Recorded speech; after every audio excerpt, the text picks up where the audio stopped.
Sister Jessica, would you like to give a short, brief message to anyone who's looking for the will of God? A short, brief message, vocational message. Of course. So, what I would like to focus on is a scene from the life of Jesus where the Holy Family goes up to Jerusalem for Passover. And they celebrate the Passover. Jesus is 12 years old at this point. And afterwards, they leave with a caravan. And they get a day's journey away. And they realize, we lost Jesus. Like, where's Jesus? And he's not with them. So Mary and Joseph start looking everywhere. And they go running back to Jerusalem. And they search for Jesus for 3 days. 12-year-old child, right? They look for him for 3 days. And they finally find him in the temple.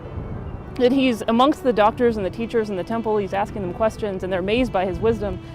And so Mary comes up. She's like, son, why have you done this to us? Like, your father and I have been looking for you, sorrowing. And Jesus looks at her and he says, why were you looking for me? Didn't you know that I had to be about the things of my Father?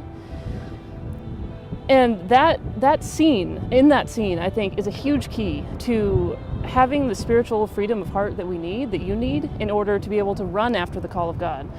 Because Jesus really beautifully reminds Mary of who he is. When she comes to him and she says, son, your father and I have been looking for you.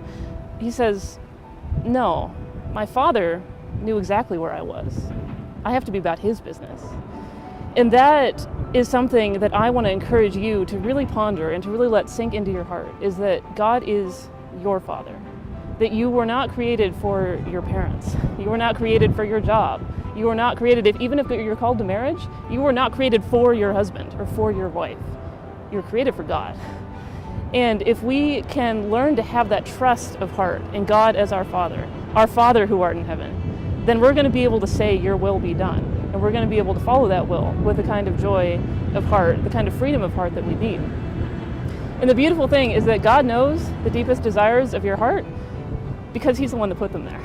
And he put them there in order to lead you into the fullness of his plan for you, which is your complete and absolute mind-blowing joy. So don't be afraid. Don't be afraid to enter into that, to trust God as your Father, because the only place he's trying to lead you, ultimately, is your true home. That's what I would say. Peace and good.